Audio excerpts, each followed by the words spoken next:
Every year, on February 14th, millions of people around the world celebrate love.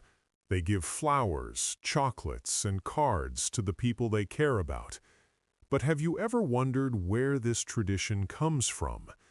Today, I want to share with you the real story of Valentine's Day.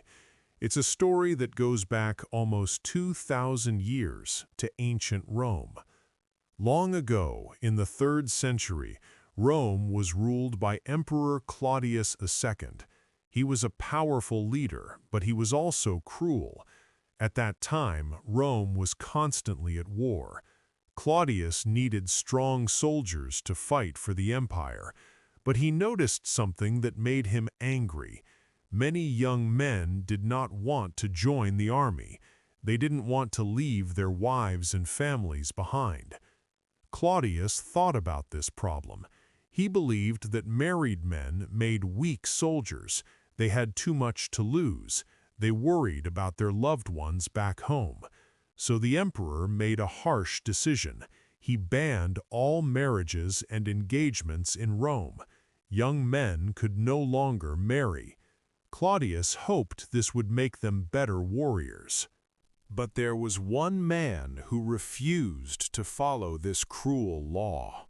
His name was Valentine. Valentine was a Christian priest who lived in Rome. He believed deeply in love and the sacred bond of marriage. He thought Claudius's law was wrong and unjust. So Valentine made a brave choice. He decided to perform marriages in secret. Late at night, when the streets were dark and quiet, young couples would come to Valentine. They came with hope in their hearts. Valentine would marry them by candlelight, hidden from the emperor's soldiers.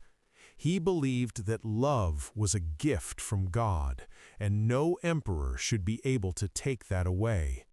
For a while, Valentine's secret remained safe, but secrets in Rome were hard to keep.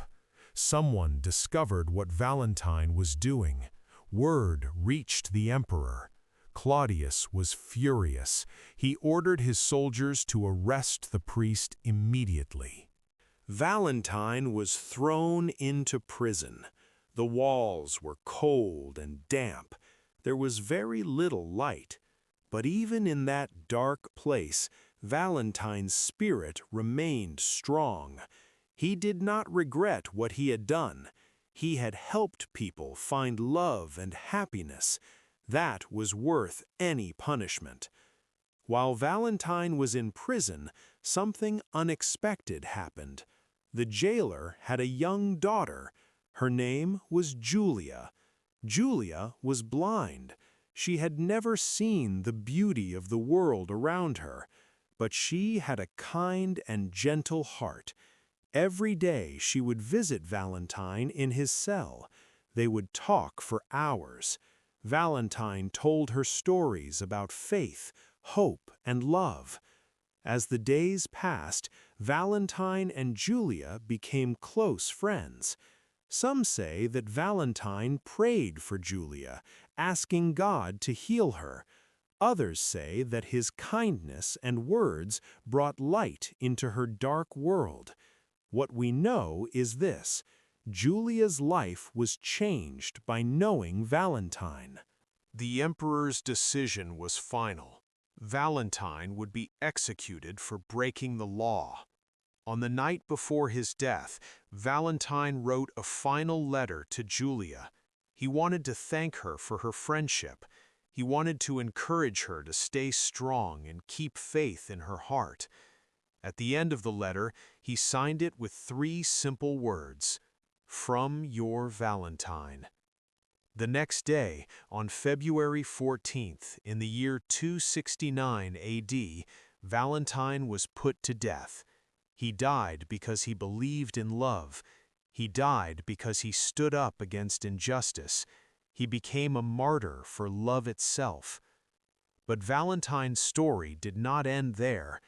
After his death, the Christian Church honored him as a saint. People remembered his courage and his sacrifice. They remembered how he had helped young couples marry in secret. They remembered his kindness to Julia. Centuries passed. In the Middle Ages, people began to celebrate the feast of Saint Valentine on February 14th. It became a day to honor love and romance. Young men would write poems and love notes to the women they admired. The tradition grew and spread across Europe. In the 1400s, the oldest known Valentine's Day card was written. It was a poem from a French duke to his wife while he was imprisoned in the Tower of London.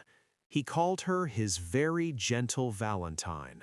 The tradition of sending cards and letters of love continued to grow. By the 1700s, people in England were exchanging small gifts and handwritten notes on Valentine's Day. In the 1800s, printed cards became popular. They were decorated with flowers, hearts, and romantic pictures. Soon, this tradition spread to America and around the world. Today, Valentine's Day is celebrated in many countries. People give red roses, which symbolize deep love. They give chocolates wrapped in heart-shaped boxes. They write cards with sweet messages. And at the end of those cards, many people still write those same 3 words that Valentine wrote to Julia so long ago, "From your Valentine." But as we celebrate this day, it's important to remember the real story. Valentine's Day is not just about gifts or romance. It's about courage. It's about standing up for what you believe in, even when it's dangerous. It's about the power of love to bring light into darkness. It's about kindness to others, even strangers. Valentine was willing to risk everything for love. He helped people when they needed hope. He brought comfort to a blind girl in her darkness. He showed us that love is stronger than fear, stronger than injustice, even stronger than death. So, this Valentine's Day, remember the priest who married couples in secret. Remember the girl who found friendship in a dark prison. Remember that true love is not just a feeling, it's a choice, it's an action. It's something we give to others, sometimes at great cost to ourselves. Whether you celebrate with a romantic partner, with friends, or with family, let Valentine's story inspire you. Be brave in love. Be kind to those around you. Stand up for what is right. And maybe, when you sign a card or send a message, remember that you're continuing a tradition that started with one man's courage almost 2,000 years ago. That is the real story of Valentine's Day. It's a story of sacrifice, hope, and the eternal power of love.